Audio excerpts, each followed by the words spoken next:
Muchísimas gracias por su amable ayuda y consideración.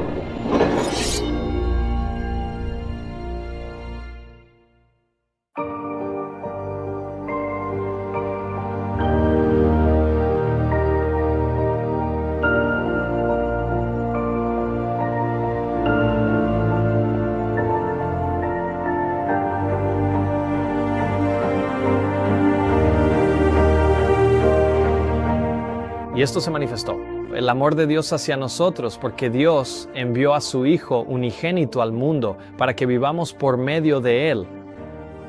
Lo que Dios nos está diciendo en este versículo es que la manifestación de su propio carácter de amor desinteresado está inextricablemente ligada al envío de su Hijo unigénito.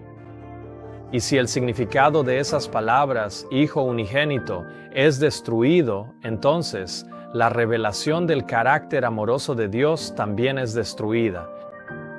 En la primera parte de este mensaje, vimos cómo el espiritualismo y la doctrina de la Trinidad requieren la redefinición de las palabras engendrado e hijo, para que signifiquen exactamente lo opuesto de lo que dicen.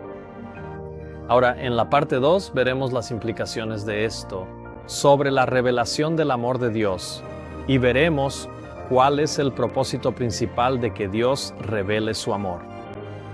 Y aquí es donde las cosas se ponen muy interesantes.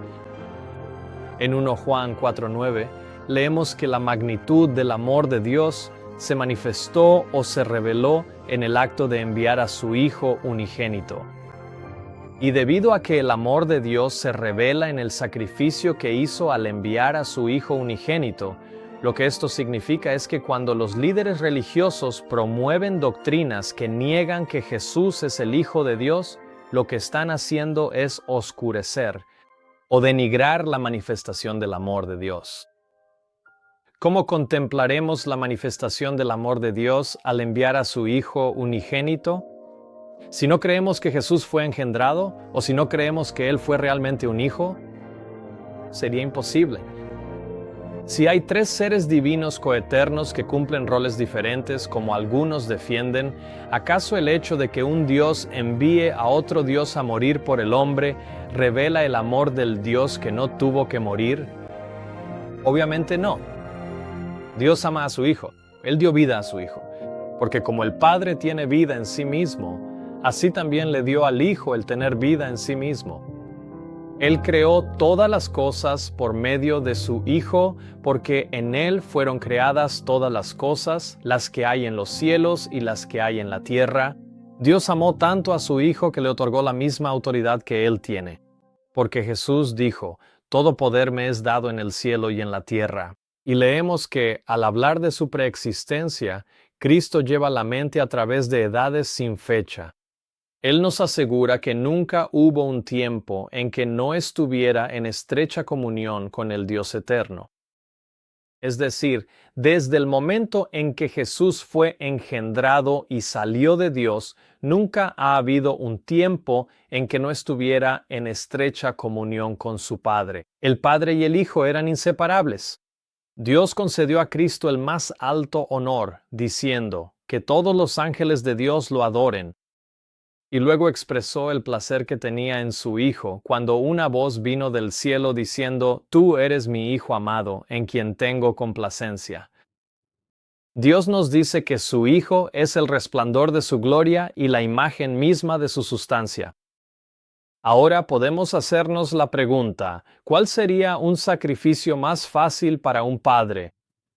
¿Dar su propia vida por su Hijo amado o entregar la vida de su Hijo amado por otros? Creo que cualquier padre que ama a su hijo no dudaría en dar su propia vida para que su hijo pudiera vivir. Y esta sería la opción más fácil de las dos. ¿Pero por qué? ¿Por qué sería más fácil entregar la propia vida? Y te diré por qué. Es porque el amor es más fuerte que la muerte. Y el amor se preocupa más. Mucho más por la vida de los demás y por el objeto de su amor que por su propia vida, porque el amor verdadero es desinteresado. El don de Cristo revela el corazón del Padre. Da testimonio de que los pensamientos de Dios hacia nosotros son pensamientos de paz y no de mal. declara que, aunque el odio de Dios hacia el pecado es tan fuerte como la muerte, su amor por el pecador es más fuerte que la muerte. Habiendo emprendido nuestra redención, no escatimará nada, por muy preciado que sea necesario para la culminación de su obra. Ninguna verdad esencial para nuestra salvación es retenida. Ningún milagro de misericordia es descuidado. Ninguna agencia divina queda sin emplear. El favor se acumula sobre el favor, el don sobre el don. Todo el tesoro del cielo está abierto para aquellos a quienes Él busca salvar. Habiendo reunido las riquezas del universo y abierto los recursos del poder infinito, Él los pone todos en manos de Cristo. Y dice, todo esto es para el hombre. Usa estos dones para convencerlo de que no hay amor más grande que el mío en la tierra ni en el cielo. Su mayor felicidad se encontrará en amarme. Ni todas las palabras del lenguaje humano, ni 1000 ángeles enviados del cielo con mensajes para el hombre, podrían transmitir todo lo que se inculca en las palabras. En esto se manifestó el amor de Dios para con nosotros, en que Dios envió a su Hijo unigénito al mundo. Ahora la culpa de Satanás se mostraba sin excusa. Sus acusaciones mentirosas contra el carácter y el gobierno divinos aparecieron en su verdadera luz. Él había acusado a Dios de buscar únicamente su propia exaltación al exigir sumisión y obediencia de sus criaturas. Y había declarado que, mientras el Creador exigía abnegación de todos los demás, Él mismo no practicaba ninguna abnegación ni hacía sacrificio alguno. Ahora se veía que, para la salvación de una raza caída y pecadora, el soberano del universo había hecho el mayor sacrificio que Dios puede hacer. También se vio que, mientras Lucifer había abierto la puerta a la entrada del pecado por su deseo de honor y supremacía, Cristo, para destruir el pecado, se había humillado a sí mismo y se hizo obediente hasta la muerte. A veces se pregunta, ¿qué es imposible para Dios? Bueno, aquí hay algo que sería imposible para Dios hacer. Sería imposible para Dios hacer un sacrificio mayor que dar a su Hijo unigénito, arrancado de la esencia misma de su ser, y enviar a su Hijo a este mundo caído y maldito para convertirse en la maldición por nosotros y morir una muerte cruel que no merecía, para que nosotros pudiéramos ser redimidos. Este fue el mayor sacrificio que Dios pudo hacer. Y porque fue el mayor sacrificio que Dios pudo hacer, también es la mayor demostración de amor que Dios pudo dar. Lo repetiré porque es así de importante. Al dar a su Hijo unigénito, Dios hizo el mayor sacrificio que podía hacer. Y porque fue el mayor sacrificio que Dios pudo hacer, también fue la mayor demostración de amor que Dios pudo dar. Al dar a su Hijo unigénito para morir por los pecadores, Dios ha manifestado al hombre caído un amor que no tiene paralelo. Sin paralelo significa que nada puede compararse con ello. Al dar a su Hijo unigénito, Dios dio una manifestación de su amor que nunca podrá ser igualada. Alabanza y adoración fueron derramadas por la abnegación y el sacrificio de Jesús, por haber consentido en dejar el seno de su Padre y elegir una vida de sufrimiento y angustia, y morir una muerte ignominiosa para dar su vida por otros. Dijo el ángel, ¿pensáis que el Padre entregó a su amado Hijo sin luchar? No. Incluso fue una lucha con el Dios del cielo, si dejar que los culpables perecieran o entregar a su amado Hijo para morir por ellos. Incluso el Dios omnipotente tuvo dificultades para entregar a su Hijo unigénito. Que Dios sacrificaría a su Hijo a quien ama para redimir a una raza de seres que menos lo merecen. Es una revelación de amor insondable, una revelación que está más allá de nuestra total comprensión. ¿Existe algún amor en todo el mundo que se compare con el amor que Dios ha manifestado a un mundo perdido? Dios ha demostrado su amor hacia nosotros al dar todo el cielo en un solo regalo, incluso en el don de su Hijo unigénito y muy amado. El amor de Dios debe ser presentado ante la gente. ¿Cómo debemos presentar y mostrar ante la gente el amor de Dios? Es levantando a Cristo como el Hijo unigénito y muy amado. Y solo el sacrificio de un Hijo real puede revelar la profundidad del amor del Padre por aquello que espera recibir a cambio.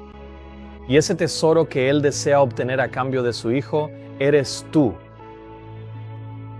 Cuando Dios dijo en el bautismo de Jesús, "Este es mi Hijo amado", Dios quiso decir exactamente lo que dijo. Él habló desde el cielo diciendo, "Este es mi Hijo amado". Estas palabras son simples, claras y directas. Y es nuestra decisión aceptarlas o rechazarlas. Y si las rechazamos, se nos pedirá que demos una respuesta al Dios Todopoderoso por rechazar lo que Él dijo. ¿Cómo es posible, entonces, que toda la denominación que Dios levantó para manifestarse al mundo, la magnitud del amor desinteresado de Dios podría negar, descartar, oscurecer y contender con el Dios Todopoderoso? ¿Cómo es posible que el Instituto de Investigación Bíblica de la Iglesia Adventista del Séptimo Día se atreva a publicar por escrito, "El Hijo no es el Hijo natural y literal del Padre"? ¿No fue este pecado de esta proclamación uno de los muchos pecados que rompieron el corazón del Salvador en la cruz? ¿Acaso nos sigue hasta el día de hoy afligiendo el corazón del Padre? Que el mismo pueblo por el que Él trabajó tan arduamente para sacarlos de Babilonia y establecerlos sobre la plataforma de la verdad eterna, ahora están negando el mayor sacrificio que Él pudo hacer al negar a su Hijo unigénito? Se dice que la Trinidad es un misterio. Sin embargo, ¿no es un misterio aún mayor que los adventistas del séptimo día crean en la conferencia general? En lugar de las palabras claras de Dios, que habló desde el cielo con su propia voz, se podría decir, espere un minuto, la mayoría de los adventistas del séptimo día no saben que la Iglesia niega la filiación de Cristo. Y tendrías razón, ellos no lo saben. ¿Y cómo se llama cuando la Iglesia enseña a su gente a creer algo que no es verdad y no se dan cuenta? Se llama engaño. ¿Y quién ha engañado a estos adventistas del séptimo día? Dios no les dijo que Jesús no es realmente su Hijo. Ellen White no les dijo que Jesús no es realmente un Hijo. Pero verás, cuando la gran mayoría de los miembros de la Iglesia están apartados o no convertidos y no estudian sus Biblias, son muy fácilmente, incluso sin esfuerzo, engañados y tomados cautivos por el enemigo. Deja que esas palabras divinamente inspiradas, pronunciadas desde el cielo y que retumbaron por la tierra como un trueno, penetren en tus oídos y mente, y que dejen la impresión más indeleble de cualquier cosa que hayas escuchado en toda tu vida. Esto es, mi Hijo amado. Y luego, no permitas que nadie, ni todos los que están sobre la faz de la tierra, borren de tu alma esa palabra. El Padre habló desde el cielo acerca de su Hijo. Los mundos que no habían caído contemplaron, admiraron y adoraron, porque nunca antes se había expresado el amor de Dios como en esta ocasión, cuando su amor se mostró tan profundo, rico y amplio, que entregó al mundo su Hijo unigénito para la gran obra de mostrar el carácter de Dios ante el mundo, para que los hombres pudieran contemplarlo en Él. Nunca el cielo tuvo un gozo tan grande como cuando el tabernáculo del cielo fue establecido entre los hombres. Observa que mostrar el carácter de Dios ante el mundo no podría expresarse de manera más clara que por Dios dando a su Hijo unigénito. Para poder comprender plenamente el valor de la salvación, es necesario entender lo que costó. Como consecuencia de las ideas limitadas sobre los sufrimientos de Cristo, muchos dan un bajo valor a la gran obra de la expiación. El glorioso plan de la salvación del hombre se llevó a cabo gracias al amor infinito de Dios, el Padre. En este plan divino se ve la manifestación más maravillosa del amor de Dios hacia la raza caída. Un amor como el que se manifestó en el don del amado Hijo de Dios asombró a los santos ángeles. Porque de tal manera amó Dios al mundo, que dio a su Hijo unigénito, para que todo aquel que en Él cree no se pierda, mas tenga vida eterna. ¿Qué clase de manifestación de amor es esta? Es la manifestación más maravillosa y se manifestó en el don del amado Hijo de Dios. Porque de tal manera amó Dios al mundo, que dio a su Hijo unigénito. Para aquellas almas que creen en la doctrina de la Trinidad, en la naturaleza coeterna de Cristo, que Él es sin principio y por lo tanto no es un Hijo real ni realmente engendrado, ¿qué han perdido? Han perdido la manifestación más maravillosa del amor de Dios hacia la raza caída. ¿Cuáles son los resultados de tal pérdida? ¿Puede perder siquiera un atisbo de la manifestación más maravillosa del amor de Dios ser calculado, cuantificado o explicado a seres finitos? Solo el Hijo de Dios pudo lograr nuestra redención, porque solo aquel que está en el seno del Padre pudo darlo a conocer. Solo quien conocía la altura y la profundidad del amor de Dios podía manifestarlo. Nada menos que el sacrificio infinito hecho por Cristo en favor del hombre caído podía expresar el amor del Padre hacia la humanidad perdida. Porque de tal manera amó Dios al mundo, que dio a su Hijo unigénito. Aquí puedes ver que la magnitud y la escala del amor manifestado es proporcional a la magnitud del sacrificio realizado. Y aquí vemos que Cristo hizo un sacrificio infinito y que fue hecho para expresar el amor del Padre hacia la humanidad perdida. La magnitud de este sacrificio solo puede entenderse dentro del marco de que Dios entregó a un Hijo real que estaba en el seno del Padre. Solo el sacrificio infinito de Dios al dar a su Hijo unigénito podía manifestar la altura y la profundidad del amor de Dios. ¿Ves entonces por qué Satanás odia tanto que Jesús sea el Hijo unigénito de Dios? ¿Puedes empezar a ver por qué él se levantaría? ¿Una guerra sobre el asunto de que Cristo es el Hijo unigénito y continuar esta guerra? ¿Con todos los ángeles caídos durante 6,000 años haciendo todo lo posible por oscurecer que Cristo era el Hijo unigénito de Dios? Todos los ejércitos del infierno están buscando oscurecer esta realidad y este hecho, y Jesús dijo que debemos meditar en ello cuando dijo: «Y yo, si fuere levantado de la tierra, a todos atraeré a mí mismo». ¿Por qué entonces no meditamos más a menudo en la manifestación más maravillosa del amor de Dios? Es demasiado fácil reducir el debate entre la Trinidad y la enseñanza bíblica de un Padre y un Hijo reales a una simple controversia doctrinal. Y en realidad ni siquiera es un debate justo, porque la palabra Trinidad ni siquiera aparece en la Biblia. Y que hay un solo Dios compuesto por 3 personas no está en la Biblia, que Jesús es coeterno o sin principio no está en la Biblia. Y así, en ausencia de un solo «así dice el Señor», utilizan una multitud de versículos mezclados con inferencias, insinuaciones, suposiciones, presunciones y herejías filosóficas para suplir la carencia.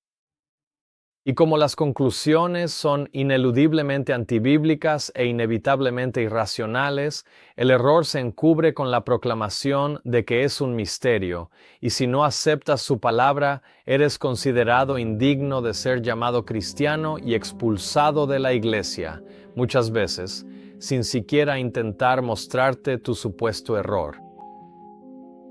Por otro lado, el no trinitario, para afirmar y defender su posición, solo tiene que citar la clara palabra de Dios, exactamente como está escrita, desde Génesis hasta Apocalipsis, y que porque Dios amó tanto al mundo que dio a su Hijo unigénito, y luego dejar que sea el oyente quien acepte o rechace las sencillas palabras de Dios, exactamente como están escritas. El único argumento al que los defensores de la verdad bíblica no han podido responder es que aceptar la verdad implica un sacrificio. La razón más común por la que hombres y mujeres eligen creer en filosofías y credos hechos por el hombre en lugar de la clara palabra de Dios, tal como está escrita, es porque la verdad los pone en conflicto con sus pastores y evangelistas y con sus familias de la iglesia, o hermanos o padres. ¿Pero qué dijo Jesús sobre esto? El que ama a padre o madre más que a mí no es digno de mí, y el que ama a hijo o hija más que a mí no es digno de mí. Es momento de reflexionar seriamente sobre qué o a quién puedes amar más que a Jesús. Y luego tomar la decisión de poner a Jesucristo, tu Creador y Redentor, en primer lugar en tu vida y dejar los resultados en manos de Dios. Nuevamente te pregunto, ¿cuál es el costo de apartar la mirada de la manifestación más maravillosa del amor de Dios hacia los hombres caídos? ¿Qué te costará? Hemos visto que solo el sacrificio de un Hijo real, verdaderamente engendrado, puede manifestar el amor de Dios. Pero ahora vayamos un paso más allá y hagamos otra pregunta. ¿Cuál es el propósito de esta manifestación del amor de Dios? ¿Qué es lo que Dios pretende que logre esta manifestación de su amor?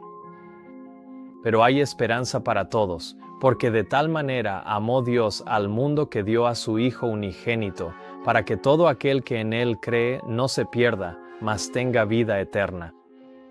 Si el amor de Dios no es apreciado y no se convierte en un principio permanente en el corazón endurecido para ablandar y someter el alma, estamos completamente perdidos. El Señor no tiene ningún poder reservado con el cual influir en el hombre. Él no puede dar una manifestación mayor de su amor que la que ya ha dado. El don más valioso del cielo ha sido ofrecido libremente para que lo aceptes. Si la demostración del amor de Jesús no derrite ni somete tu corazón, ¿por qué medio se te puede alcanzar? 2 veces en esta declaración leemos que el propósito del amor de Dios es ablandar y someter el alma o el corazón. Y este objetivo es tan importante que si el amor de Dios no logra su efecto deseado, estamos completamente perdidos. El propósito del amor de Dios, entonces, es salvar almas. ¿Y cuál es el propósito por el cual Dios manifestó su amor y la mayor manifestación de ese amor? ¿Fue al dar a su Hijo unigénito? ¿Qué tan importante es entonces que entendamos que Dios realmente dio a un Hijo real que realmente fue engendrado? Es tan importante como el propósito por el cual se hizo el sacrificio. Es tan importante entonces como la salvación de tu alma. Se nos dice claramente que el Señor no tiene un poder reservado con el cual influir en el hombre. Así que, si este amor, manifestado en el sacrificio de su Hijo unigénito, no ablanda ni somete tu corazón, no hay nada más que Dios pueda hacer por ti. No hay sacrificio mayor que Él pueda hacer que el que ya ha hecho. Y por esa razón leemos que Él no puede dar una manifestación mayor de su amor que la que ya ha dado. Ellen White habló de Pablo, diciendo que los corazones eran quebrantados por su presentación del amor de Dios, tal como se revela en el sacrificio de su Hijo unigénito. Y muchos fueron llevados a preguntar, ¿qué debo hacer para ser salvo? Aquí vemos todos los elementos. Hubo una presentación del amor de Dios y este amor fue revelado o manifestado en el sacrificio de su Hijo unigénito. ¿Y cuál fue el resultado de esta revelación de amor? Los corazones fueron quebrantados o sometidos, y no unos pocos, sino muchos fueron llevados a preguntar, ¿qué debo hacer para ser salvo? Es la gloria del Evangelio que está fundado sobre esto, el principio de restaurar en la raza caída la imagen divina mediante una manifestación constante de benevolencia. Esta obra comenzó en los atrios celestiales. Allí, Dios decidió dar a los seres humanos una evidencia inconfundible del amor con el que los consideraba. Tanto amó Dios al mundo que dio a su Hijo unigénito, para que todo aquel que en Él cree no se pierda, sino que tenga vida eterna. Esta manifestación de benevolencia fue una evidencia inconfundible del amor de Dios por el hombre. Y esta evidencia inconfundible de su amor fue que dio a su Hijo unigénito. Ahora, vamos a darle la vuelta a las cosas por un momento e insertar el significado y las definiciones que enseña la Iglesia Adventista del Séptimo Día, y veamos si esta revelación sigue funcionando. Dios amó tanto al mundo que dio a un Hijo único, metafórico, que desempeña un papel. ¿Eso derrite y somete los corazones? Al escuchar esto, ¿cuántas almas han sido llevadas a preguntar: ¿qué debo hacer para ser salvo? ¿Es Dios un mentiroso? Porque o bien Dios es el Padre de su verdadero Hijo, Jesucristo, y la Trinidad. Es el engaño más blasfemo que Satanás haya perpetrado jamás sobre el mundo cristiano profeso. O Dios es un mentiroso al llamar a Jesús su Hijo, y la manifestación más maravillosa del amor de Dios está fundada en el engaño y la falsedad. Repito nuevamente las palabras que salieron de los propios labios de Dios. Así dice el Señor: este es mi Hijo amado. Si tu doctrina requiere que creas que Dios no quiso decir lo que dijo, es una doctrina de demonios, y más te vale deshacerte de ella lo más rápido posible, mientras tu tiempo de prueba aún permanece. No te ruego que abandones tu mentira largamente atesorada porque yo quiera tener la razón. Te lo ruego porque quiero que seas salvo. Dios no puede revelarte más de su amor que lo que fue revelado al dar a su verdadero Hijo. O este amor cumplirá su propósito de someter tu corazón, o estarás completamente perdido. Para llevar a cabo plenamente este plan, se decidió que Cristo, el unigénito Hijo de Dios, se entregara a sí mismo como ofrenda por el pecado. ¿Qué medida puede calcular la profundidad de este amor? Dios quiso hacer imposible que el hombre dijera que él podría haber hecho más. Con Cristo, dio todos los recursos del cielo para que nada faltara en el plan para la elevación del hombre. Aquí está el amor, cuya contemplación debería llenar el alma de una gratitud inexpresable. Oh, qué amor incomparable. Y aquí, una vez más, está lo que este amor logrará. La contemplación de este amor limpiará el alma de todo egoísmo. Llevará al discípulo a negarse a sí mismo, tomar la cruz y seguir al Redentor. Una vez más, vemos que este amor incomparable, o la profundidad de este amor, se reveló en el sacrificio del Hijo unigénito de Dios. Y tan grande fue el sacrificio que Dios hizo imposible que el hombre dijera que él podría haber hecho más. Esto fue todo. Este fue el mayor sacrificio y por lo tanto la mayor revelación de amor que un Dios omnipotente puede dar. Con Cristo, Él dio todos los recursos del cielo. Dios dio todo lo que era posible para Dios dar. Y tan poderosa es esta revelación de amor que tiene el poder de limpiar el alma de todo egoísmo y llevar al discípulo a negarse a sí mismo, tomar la cruz y seguir al Redentor. ¿Es este amor capaz, entonces, de lograr aquello para lo que Dios lo diseñó? Absolutamente. Pero ¿tendrá esta revelación de amor el mismo efecto si no creemos que Jesús es un Hijo real o realmente engendrado a la imagen misma de la persona del Padre? No puede. Es la magnitud del sacrificio la que revela la magnitud del amor de Dios. Y si el sacrificio se corrompe, entonces la manifestación del amor de Dios se corrompe. Dios ha hecho al hombre a su imagen y ha ordenado al hombre en familias con padres e hijos, con el propósito de permitirnos relacionarnos con el sacrificio que hizo al dar a su único Hijo engendrado. Que Dios tenga misericordia de esa alma. que te haría creer que Dios dio un hijo de mentira metafórico mientras le pedía a Abraham que sacrificara a su hijo real.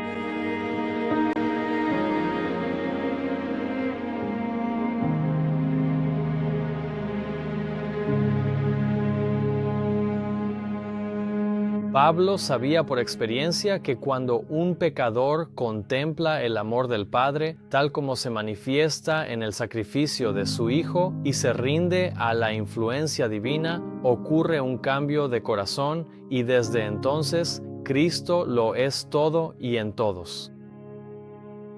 Cuando el amor del Padre, tal como se manifiesta en el sacrificio de su Hijo, es grabado en las almas, los corazones se ablandan y se conmueven y se rinden a la influencia divina, de modo que ocurre un cambio de corazón, resultando en la salvación del alma. El amor de un padre al dar a su único hijo engendrado es el amor que salvará almas. Y ahora sabes por qué Satanás odia absolutamente que Dios sea un Padre real y que Jesús sea su verdadero y único Hijo engendrado. Satanás sabe que la manifestación más maravillosa del amor de Dios tiene el poder de cambiar corazones y redimir almas de su dominio. Y por eso es el empeño constante de Satanás librar una guerra sobre el asunto de que Cristo es el único Hijo engendrado de Dios. Y por eso fue escrito acerca de todas sus huestes demoníacas, que este hecho los ángeles lo oscurecerían, que Cristo era el único Hijo engendrado de Dios. Lejos de haber terminado, esta guerra aún se libra hoy en día, al engañar al pueblo de Dios para que acepte una doctrina que niega al único Hijo engendrado de Dios mientras profesan aceptarlo. La gran apostasía comenzó originalmente con una negación del amor de Dios, tal como se revela claramente en la palabra. ¿Sabías que la gran controversia comenzó con una negación del amor de Dios? Pero no solo una negación del amor de Dios, sino más específicamente una negación del amor de Dios, tal como es. Claramente no de manera misteriosa, sino claramente revelado en la palabra. ¿Y cómo fue el amor de Dios claramente revelado en la palabra? Continuamos. Entonces se proveyó un medio por el cual el hombre caído pudiera tener una poderosa revelación del amor de Dios, y se le diera la oportunidad de volver a su lealtad a Jehová. Y aquí está la revelación del amor de Dios, tal como está claramente revelado en la palabra. Porque de tal manera amó Dios al mundo, que dio a su Hijo unigénito, para que todo aquel que en él cree no se pierda, mas tenga vida eterna. Lo que esta declaración nos dice es que la gran apostasía comenzó originalmente con una negación del amor de Dios, tal como está claramente revelado en la palabra, y que dio a su Hijo unigénito. La negación de que Cristo es el Hijo unigénito de Dios fue la negación del amor de Dios que encendió la gran controversia. Entonces, ¿cómo supones que Satanás lucharía contra esta manifestación del amor de Dios? Solo podría hacerlo modificando, reinterpretando o eliminando aquello que revela claramente que Jesucristo es el Hijo unigénito de Dios. Lo creas o no, la mayoría de las traducciones de la Biblia, de hecho, han eliminado la palabra unigénito o la han cambiado por completo. La versión Nueva Internacional dice, porque tanto amó Dios al mundo que dio a su Hijo único. La Biblia Estándar Cristiana dice que dio a su Hijo único. La Biblia Común en inglés dice que dio a su único hijo. La Biblia Viviente dice su único hijo. La Nueva Biblia Americana Estándar dice su único hijo. La Nueva Biblia Católica dice su único hijo. Y la versión estándar revisada dice su único hijo. El sitio web sabbathschool.net escribe que el Instituto de Investigación Bíblica Adventista está de acuerdo con las traducciones modernas de único en lugar de unigénito. Sabbathschool.net está citando un artículo directamente del BRI sobre Juan 3:16 y la palabra engendrado, en el que escriben que cuando el término se usa para describir a Jesús, simplemente significa único o uno y único, y afirman la traducción de la Nueva Versión Internacional de Primera de Juan 4:9, diciendo: el Padre nos amó y envió a su Hijo único al mundo para que vivamos por medio de Él. Dios dio el regalo más precioso que tenía, su Hijo único y especial, para redimirnos. Y es por eso que los adventistas del séptimo día, como Sabbath School Net, llegan a la conclusión de que en Juan 3:16, donde dice Hijo unigénito o Hijo único, no se está refiriendo a que Dios, el Hijo, haya nacido alguna vez. En otras palabras, Jesús nunca fue nacido ni engendrado por Dios, aunque Ellen White, a quien ellos profesan creer, escribió acerca de Jesús como el primogénito del cielo y el unigénito del Padre. Vemos que Satanás está decidido a que los hombres no vean el amor de Dios, que lo llevó a dar a su Hijo unigénito para salvar a una raza perdida, porque es la bondad de Dios la que lleva a los hombres al arrepentimiento. Y así es como Satanás lleva a hombres y mujeres a creer que Jesús no es realmente engendrado, y que no es realmente el Hijo de Dios, para que no vean el amor de Dios que los llevaría al arrepentimiento. Nuevamente, por eso los ángeles de Satanás tratarían de oscurecer este hecho de que Cristo era el unigénito Hijo de Dios.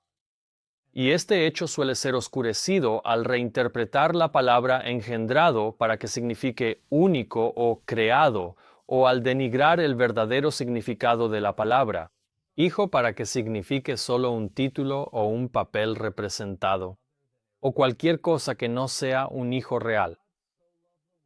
Porque de tal manera amó Dios al mundo, que dio a su Hijo unigénito, para que todo aquel que en él cree no se pierda, mas tenga vida eterna. Este amor en favor del hombre, expresado en el don de su Hijo unigénito, provocó en Satanás el odio más intenso, tanto hacia el dador, es decir, Dios, como hacia el don invaluable, es decir, su Hijo. Satanás había presentado al Padre ante el mundo bajo una luz falsa, y por medio de este gran don, sus representaciones fueron demostradas como falsas. Porque aquí había un amor sin paralelo, demostrando que el hombre iba a ser redimido a un costo inconcebible. Y aquellos que han aceptado este hecho, que el don de Dios fue dar a un Hijo real engendrado por Dios, también han provocado en Satanás el odio más intenso. ¿Conoces a alguien que haya sido expulsado por rechazar la Trinidad y por aceptar al único Hijo engendrado de Dios? ¿Cómo han sido retratados por aquellos que no estaban de acuerdo con ellos? ¿Como mentirosos? ¿Como engañadores? ¿Como hombres o mujeres que intentan causar división o conflicto? ¿Y cuál fue su crimen? ¿Intentar ayudar a otros a ver la manifestación más maravillosa del amor de Dios? En 2018, el libro de T. Gibson, La filiación de Cristo, fue acogido y valorado por la mayoría de los adventistas del séptimo día.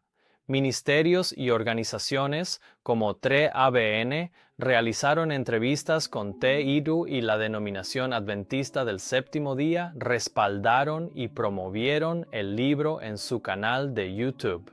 En el libro, Ty Gibson escribe: es en este contexto que Jesús es el único Hijo engendrado de Dios.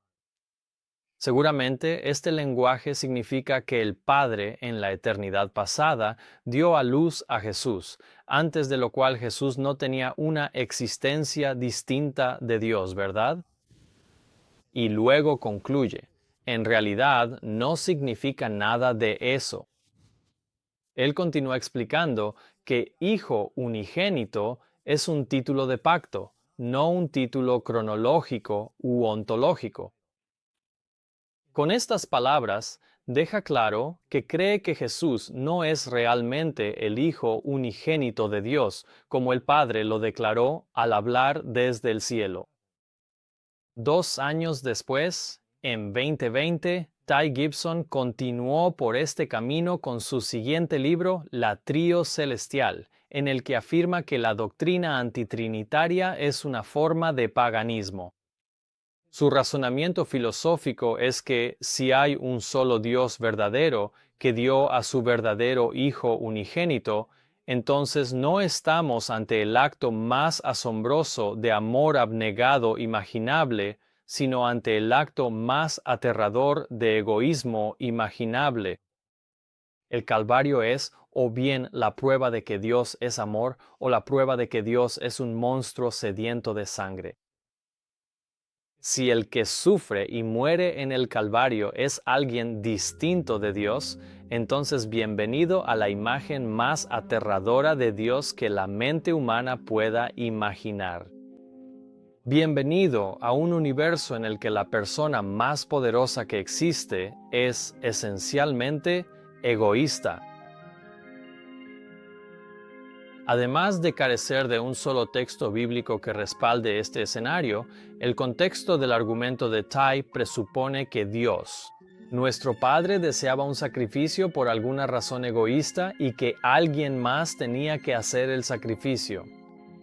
¿Pero qué dicen las Escrituras? Porque de tal manera amó Dios al mundo que dio a su Hijo unigénito. Y puesto que fue Dios quien dio, entonces Dios también hizo un sacrificio. Ante todo el mundo se presenta claramente el gran sacrificio hecho por el Padre y el Hijo en favor del hombre. Oh, que todos pudieran darse cuenta. El gran amor, el autosacrificio, la benevolencia y la bondad de nuestro Padre Celestial al dar a su Hijo para morir por nosotros, para que nosotros, si creemos y hacemos sus mandamientos, podamos tener una dulce paz. El gozo del Padre, el amor del Padre y unirnos con Él de corazón, alma, mente y fuerzas para mantener la justicia y caminar en perfecta armonía con Cristo. No es solo el sacrificio de Cristo, también es el sacrificio del Padre. El Padre, en unión y amorosa simpatía con su Hijo, se sometió a sufrir junto con su Hijo. No escatimó a su Hijo unigénito, sino que lo entregó libremente por todos nosotros. Este don de Cristo es la verdad suprema del amor de Dios y de su paternidad a través de todo el tiempo y por la eternidad. Aquí está el amor de Dios en su paternidad. Bebamos de este amor para que podamos conocerlo por experiencia. ¿Qué experiencia tan real, tierna y gozosa hay en la comprensión de la paternidad de Dios? Al enfatizar el sacrificio y el amor del Padre, Elena White menciona 3 veces la paternidad de Dios, porque al exaltar la paternidad de Dios, está revelando la magnitud de su sacrificio al dar a un hijo real. José y María nunca olvidaron quién era el Padre de Jesús, pues José, y especialmente María, mantenían siempre presente el recuerdo de la paternidad divina de su Hijo. Sabían que el niño divino tenía un Padre divino. Las palabras no pueden encapsular la pérdida de esta verdad suprema del amor de Dios en la paternidad de Dios. En esto se manifestó el amor de Dios hacia nosotros, porque Dios envió a su Hijo unigénito al mundo. Y debido a que se ha perdido el conocimiento de un verdadero Padre y de un verdadero Hijo, también se ha perdido la manifestación suprema de su amor hacia el mundo.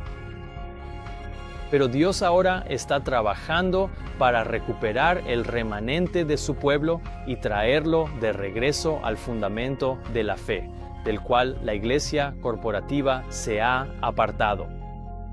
En 1888, uno de los dos ministros adventistas que Dios escogió para trabajar por medio de él fue E.J. Wagner.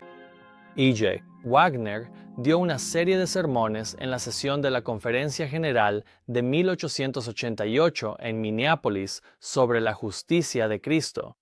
Esto es lo que Elena White tenía que decir después de escuchar sus mensajes.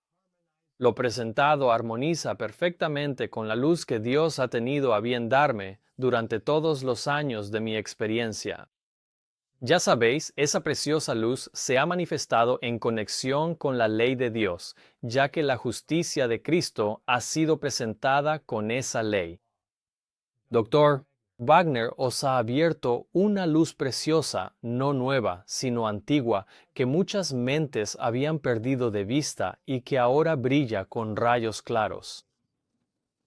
Ella también dijo: cuando declaré ante mis hermanos que había escuchado por primera vez las opiniones del elder E.J. Wagner, algunos no me creyeron. Dije que había escuchado verdades preciosas a las que podía responder con todo mi corazón. ¿Acaso no habían sido estas grandes y gloriosas verdades, la justicia de Cristo y el sacrificio completo hecho en favor del hombre, impresas indeleblemente en mi mente por el Espíritu de Dios? ¿No se ha presentado este tema en los testimonios una y otra vez? Y luego, hablando de A.T. Jones y E.J. Wagner, ella añadió: cuando el Señor dio a mis hermanos la carga de proclamar este mensaje, me sentí indescriptiblemente agradecida a Dios, porque sabía que era el mensaje para este tiempo. Estos mensajes sobre la justicia de Cristo dados por E.J. Wagner recibieron la más alta aprobación de la hermana White, quien incluso reconoció que sus mensajes eran de origen divino, porque el Señor había dado a mis hermanos la carga de proclamar este mensaje. E.J. Wagner tomó el contenido de sus sermones de 1888 y un año después publicó el libro Cristo y su justicia. En este libro, E.J. Wagner escribe: las Escrituras declaran que Cristo es el Hijo unigénito de Dios. Él es engendrado, no creado. En cuanto a cuándo fue engendrado, no nos corresponde indagar, ni nuestras mentes podrían comprenderlo aunque se nos dijera. Hubo un tiempo en que Cristo procedió y vino de Dios, del seno del Padre. Pero ese tiempo fue tan remoto en los días de la eternidad que, para la comprensión finita, es prácticamente sin principio. Wagner declaró claramente acerca de Cristo que Él es engendrado, no creado. De este modo, está de acuerdo con Elena White cuando escribió: Dios amó tanto al mundo que dio a su Hijo unigénito, no un hijo por creación como lo fueron los ángeles, ni un hijo por adopción como es el pecador perdonado, sino un hijo engendrado a la expresa imagen de la persona del Padre. Nuestros pioneros y Elena White entendían que engendrado y creado no significan lo mismo. Este entendimiento también se ha perdido. En su libro El Trío Celestial, Ty Gibson cita el comentario de Wagner de que Cristo fue engendrado, no creado, y ofrece la siguiente opinión. Pero entonces, al percatarse de que no tiene mucho sentido que exista un Dios creado, Wagner tiene que insistir en que engendrado debe significar algo misteriosamente diferente a la palabra creado. Aunque no puede entender la idea, ¿y por qué no puede entenderla? Bueno, porque no existir y luego ser hecho existir, ya sea que llames al evento causal engendrar o crear, son conceptualmente una y la misma cosa. En algún nivel él lo sabe, así que tiene que sacar una idea de la nada y realmente es de la nada. Él dice que el momento en que Dios dio a luz a Cristo fue tan atrás en los días de la eternidad, que, para la comprensión finita, es prácticamente sin principio. En términos sencillos, eso es lo que se llama palabrería filosófica. Básicamente es un ejercicio de decir nada significativo mientras se intenta sonar como si se estuviera ofreciendo una explicación inteligente. ¿No es asombroso? Ver a un evangelista principal de la Iglesia Adventista del Séptimo Día tomar una posición tan dura y condenatoria, argumentando contra hombres a quienes se les dio luz del cielo para proclamar este mensaje, y luego incluso burlarse y ridiculizarlos. Lo que escribieron bajo la influencia del Espíritu de Dios, sin siquiera conocer al profeta que profesaban creer, hicieron las mismas declaraciones. Bienvenido a la omega de la apostasía. Quizás en cierta medida ahora podáis entender por qué la omega hizo temblar al profeta. Hubo otro hombre en la historia de la Iglesia Adventista que condujo a la Iglesia hacia la doctrina trinitaria. Ese hombre, por supuesto, era el Dr. Juan Harvey Kellogg. En menos de un mes después de que el Dr. Kellogg anunciara que había llegado a creer en la Trinidad y que creía en Dios el Padre, Dios el Hijo y Dios el Espíritu Santo, Elena White le dio el siguiente consejo, y este consejo es igualmente pertinente para Ty Gibson y otros como él que defienden estas blasfemias.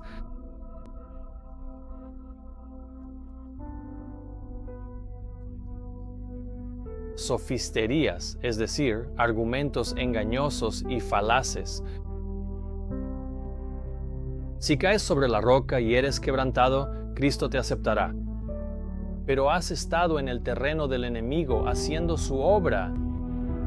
El mundo religioso avanza rápidamente por el mismo camino que tú has estado siguiendo. Si continúas por este camino, tendrás mucha compañía.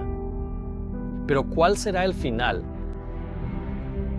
Por tanto tiempo has estado caminando en tinieblas. Por tanto tiempo has seguido tu propio camino, que puedes sentirte fuertemente tentado a resistir este llamado que te hago. Si no fuera porque tus intereses eternos están en juego, no te hablaría sobre este tema. ¿No harás un esfuerzo completo, decidido y semejante a Cristo para romper el hechizo que Satanás ha lanzado sobre ti? Él ha tenido gran poder sobre tu mente y te ha influenciado en caminos equivocados. Él piensa que ahora puede retenerte. ¿No lo derrotarás y lo decepcionarás? Te escribo como le escribiría a un hijo. Aléjate del enemigo, el acusador de los hermanos. Dile, apártate de mí, Satanás. He cometido un grave pecado al prestar atención a tus sugerencias. Ya no las escucharé más. Te ruego, por el bien de tu alma, que resistas al tentador para que huya de ti. Acércate a Dios y Él se acercará a ti. Perderás el cielo a menos que caigas sobre la roca y seas quebrantado. Han pasado 120 años desde que este llamamiento. Doctor, el periodo de prueba de Kellogg terminó. Hasta donde sabemos, no hubo disculpa del Dr. Kellogg, ninguna carta admitiendo su culpa, ninguna carta de arrepentimiento o de alejamiento de su pecado, de exaltar sus propias sofisterías de Dios en lugar de lo que Dios ha dicho acerca de sí mismo. Al igual que nuestro Salvador, estamos en este mundo para servir a Dios. Estamos aquí para llegar a ser como Dios, en carácter y mediante una vida de servicio, para revelarlo al mundo. Esta es nuestra esperanza. Todo el propósito, toda la razón de nuestra existencia y la razón de todo lo que hacemos es llegar a ser como Dios en carácter. Así, por medio de una vida de servicio, podemos revelarlo al mundo. Para cumplir el propósito para el cual todos fuimos creados, debemos llegar a ser como Dios en carácter. Entonces, ¿cómo hemos de lograr esto? ¿Cómo podemos llegar a ser como Dios en carácter? Leemos: para ser colaboradores con Dios, para llegar a ser como Él y revelar su carácter, debemos conocerlo correctamente.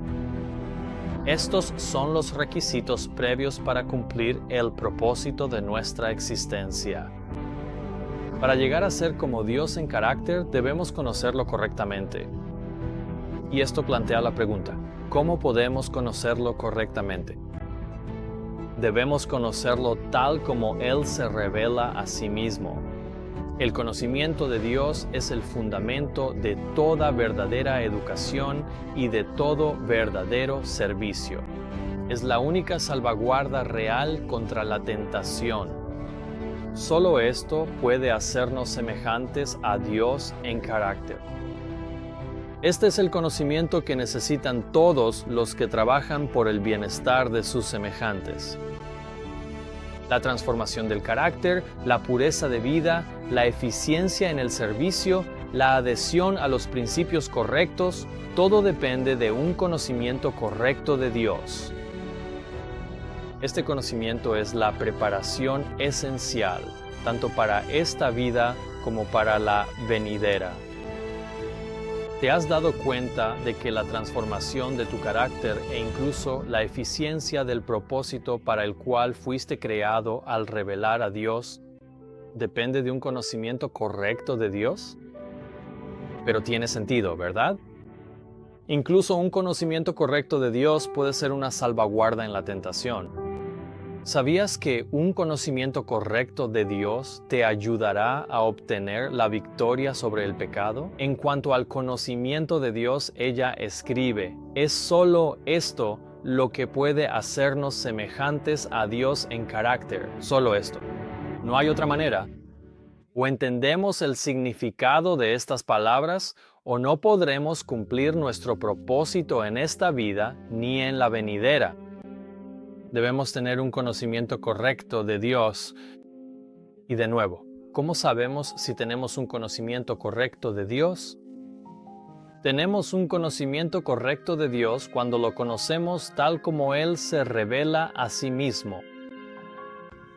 ¿Conoces a Dios como un ser inmaterial, 3 en 1 tal como te lo han enseñado los hombres? ¿O conoces a Dios como Él se revela en su palabra, como un Padre amoroso que dio a su Hijo unigénito, formado a la imagen misma de su propia persona? Reflexiona cuidadosamente sobre estas preguntas, porque de ellas depende tu salvación. Si Dios se revela como un Padre que amó tanto al mundo que dio a su Hijo unigénito, ¿no nos ayudaría a meditar en el sacrificio de Dios al dar a su Hijo a conocer a Dios? Es cierto que Dios dio a su Hijo unigénito para morir por nosotros, para sufrir la pena de la ley de Dios quebrantada. Debemos considerar esto y meditar en ello. Y este es el resultado. Y cuando nuestras mentes están constantemente meditando en el amor incomparable de Dios hacia la raza caída, comenzamos a conocer a Dios y a familiarizarnos con Él, a tener un conocimiento de Dios. ¿Y cómo? Jesucristo, cuando vino a nuestro mundo, dejó a un lado sus vestiduras reales y su corona de rey y revistió su divinidad con humanidad. Por nosotros se hizo pobre, para que por medio de su pobreza nosotros fuésemos enriquecidos. El Padre envió a su Hijo aquí, y justamente aquí, en este pequeño átomo de mundo, se representaron las escenas más grandiosas que la humanidad haya conocido jamás. En esto se manifestó. ¿Cómo eligió Dios revelarse a sí mismo, su carácter, su amor, su justicia? En esto se manifestó el amor de Dios, que es el carácter de Dios, en que dio aquello que le era más querido, su Hijo unigénito, un Hijo real, engendrado a la imagen y semejanza exacta de Él mismo. En esto se manifestó el mayor sacrificio que Dios podía hacer. Nunca permitas que nadie te quite la manifestación más maravillosa del amor de Dios. Tu carácter semejante a Cristo, tu santificación y tu eficiencia en su servicio, todo depende de ti. Tener un conocimiento correcto de Dios, al conocer a Dios tal como Él se ha revelado. Porque en esto se manifestó el amor de Dios hacia nosotros, en que Dios envió a su Hijo unigénito al mundo, para que vivamos por medio de Él. Antes de terminar, quiero compartir algunos pensamientos sobre mi propia experiencia al llegar a comprender la paternidad divina de Dios y la filiación divina de Cristo. Entender que Jesús realmente es el Hijo de Dios me ha ayudado a identificar con mayor claridad a Dios como el Padre, que Él realmente es un Padre real exactamente como se revela a sí mismo. Comprender la filiación literal de Cristo, por lo tanto, me ha ayudado a distinguir entre el Padre y el Hijo al leer la Biblia o los escritos de Elena de White. Y como tal, mi comprensión tanto de la Biblia como de los escritos de Elena de White se ha ampliado enormemente. Antes de estudiar este tema, yo creía que Jesús era el Hijo de Dios. Pero después de haberlo estudiado, ahora sé que Jesús es el Hijo de Dios. Y la diferencia es esta. Sé exactamente a quién le estoy orando y a través de quién oro. Una impresión mucho más profunda del amor y el sacrificio de Dios y de Cristo se ha grabado en mi mente, así como el amor del Padre al dar un Hijo real de su propio ser, y el amor de su Hijo, quien voluntariamente se entregó a la voluntad de su Padre. Perfectamente, incluso hasta la muerte, para que yo mismo pudiera experimentar la vida eterna. Como resultado de comprender la filiación literal de Cristo, la mayor intimidad en la relación que he disfrutado con Dios y su Hijo, no la puedo expresar con palabras. Debe ser experimentada. La filiación literal de Cristo me ha ayudado a identificar que el Dios tres en uno, que se hace pasar por el Dios de la Biblia, no es más que un ídolo satánico, la gran obra maestra del Anticristo. Ahora tengo la alegría y la confianza añadidas de saber que Jesús quiso decir exactamente lo que dijo cuando oró a su Padre y lo llamó el único Dios verdadero. Por lo tanto, comprender la filiación literal de Cristo ha fortalecido mi confianza en la palabra de Dios y ha quebrantado mi confianza en el hombre y en sus filosofías y sofisterías triviales. Las palabras de Jesús resuenan en mi mente con nuevo fervor, porque lo que es muy estimado entre los hombres es abominación ante los ojos de Dios. Comprender la filiación literal de Jesucristo me ha permitido discernir la diferencia entre la adoración a mi Padre Celestial y al Padre de la mentira. Y saber que Jesús es el verdadero Hijo de Dios ha hecho 1000 veces más clara y distinta la verdadera causa raíz de la gran controversia entre Cristo y Satanás, y ha hecho que el significado de la lucha sobre este asunto sea más real, aplicable y visible incluso en los días de hoy. Porque cuando se caen las escamas de tus ojos, puedes ver esta controversia sobre la identidad de Dios y su Hijo, exactamente como realmente es. El último bastión de Satanás para engañar al mundo y hacer que rechace la divinidad de Cristo y el sacrificio de un Dios amoroso. La filiación literal de Cristo ha dado una profundidad y un significado nuevos y antes inimaginables a mi comprensión de la biología de toda la vida en la tierra, viendo eso en cada planta y animal.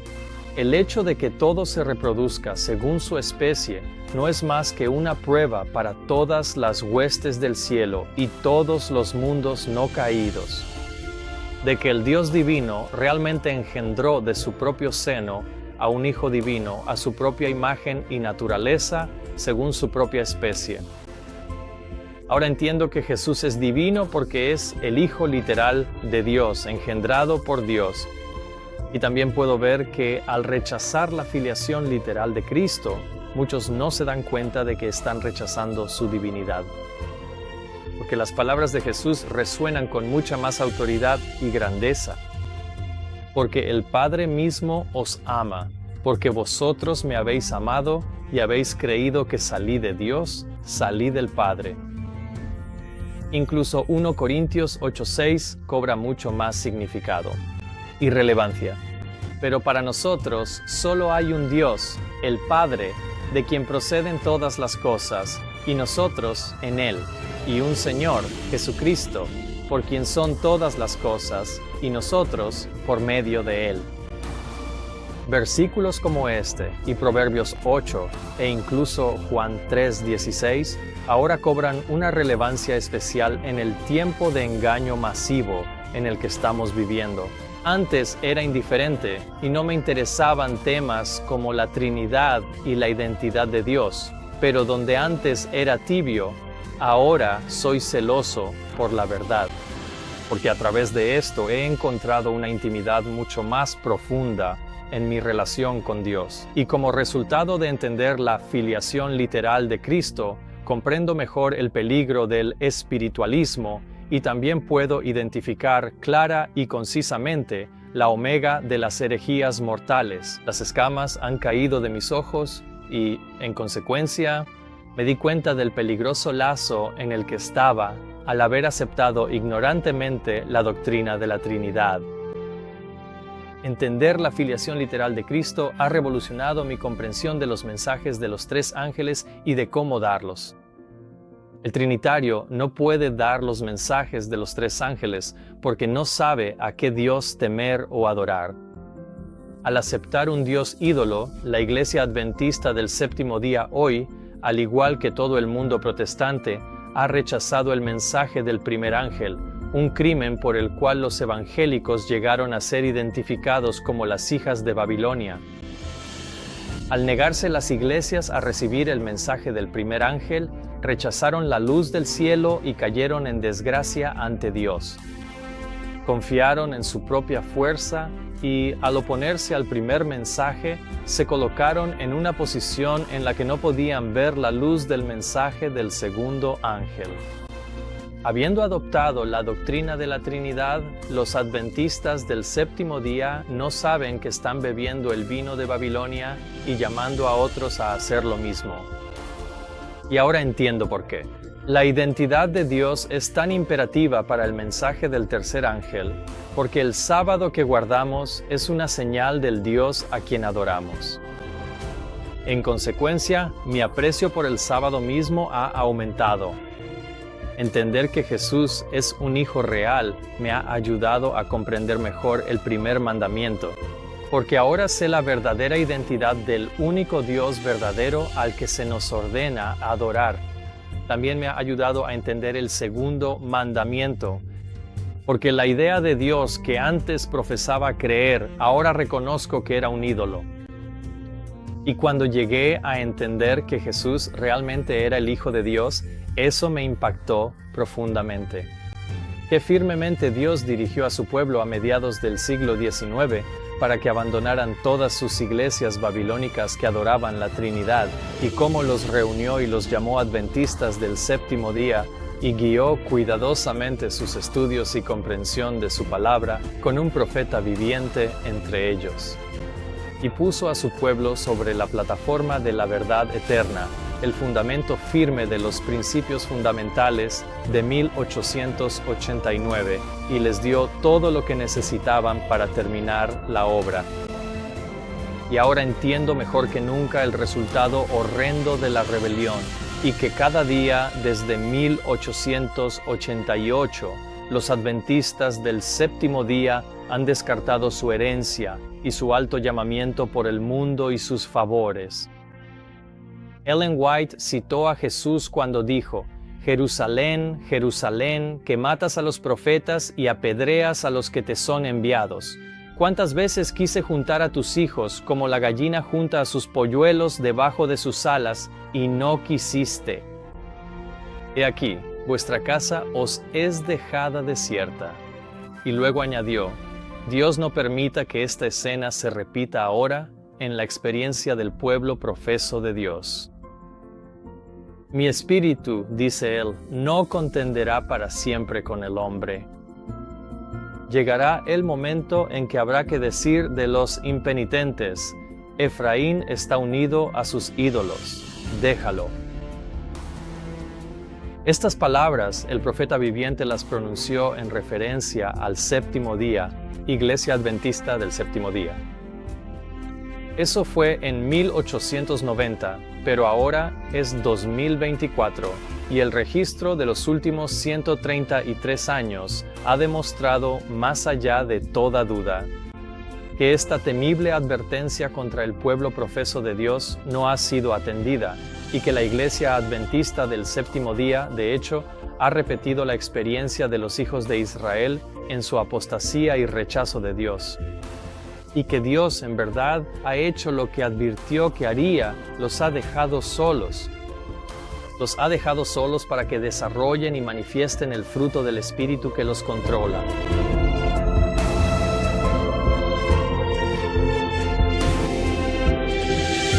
Un solo interés, un solo tema: Cristo, nuestra justicia. Llevando a las personas de regreso a la verdadera adoración de Dios en preparación para la pronta venida de Cristo.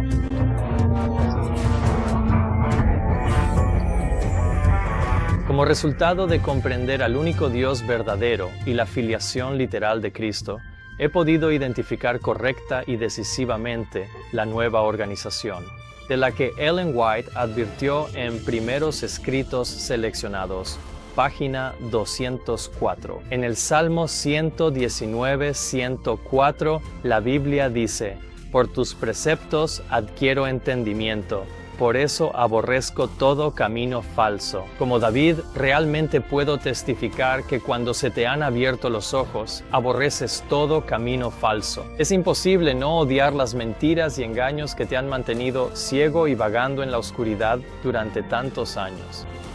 Se vuelven detestables, y tu corazón se rompe al saber que todavía son el medio para esclavizar a tus hermanos y hermanas en Cristo, y que ellos no pueden o no quieren discernir la trampa, incluso después de haber sido advertidos. Cuando me convertí en cristiano, nací de nuevo. Todo en mi vida cambió. Mis intereses cambiaron, mi mente cambió, mi visión del mundo cambió, mis prácticas cambiaron y en poco tiempo incluso mi dieta cambió. No hubo nada en mí que quedara sin cambiar. Es imposible transmitir con palabras a otro ser humano el concepto de haber nacido verdaderamente de Dios.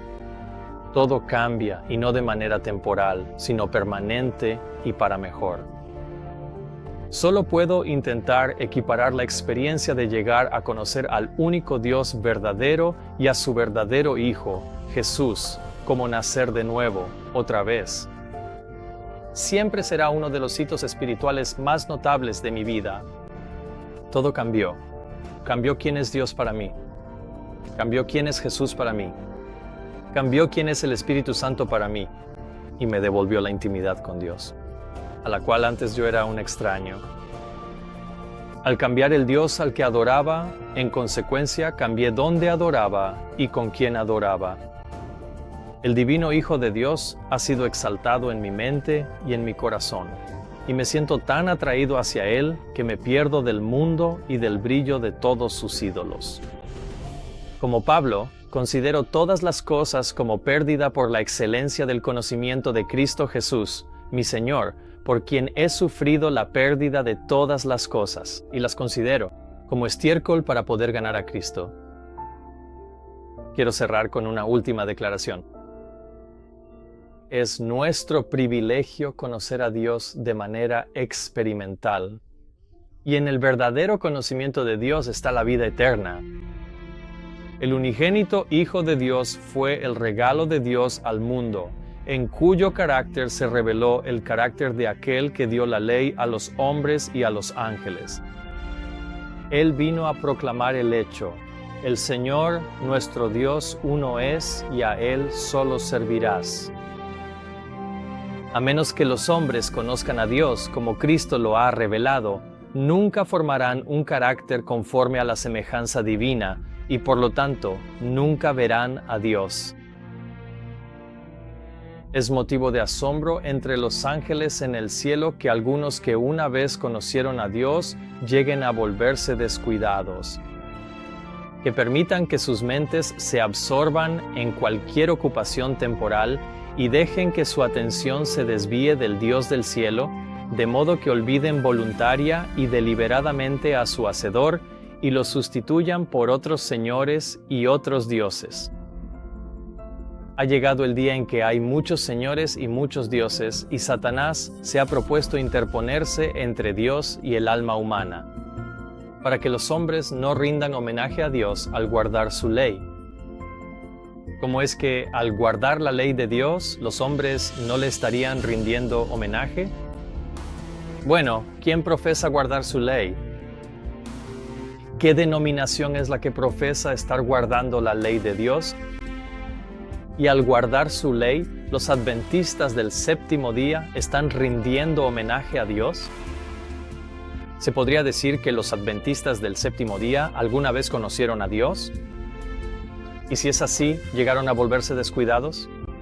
¿Y permitieron que su atención se desviara del Dios del cielo en singular, de modo que olvidan de manera deliberada y voluntaria a su Creador y lo sustituyen en singular por otros señores y otros dioses en plural?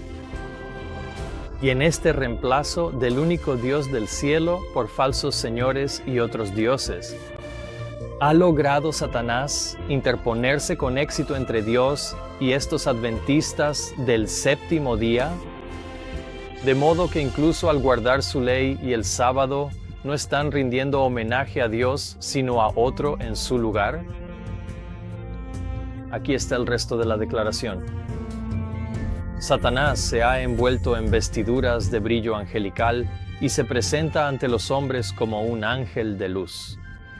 Hace que el alma culpable vea las cosas de manera pervertida, de modo que odia lo que debería amar y ama y aprecia lo que debería odiar y despreciar. Dios es tan mal representado ante él que no le interesa conservar en su conocimiento al Padre verdadero y viviente, sino que se vuelve a la adoración de dioses falsos.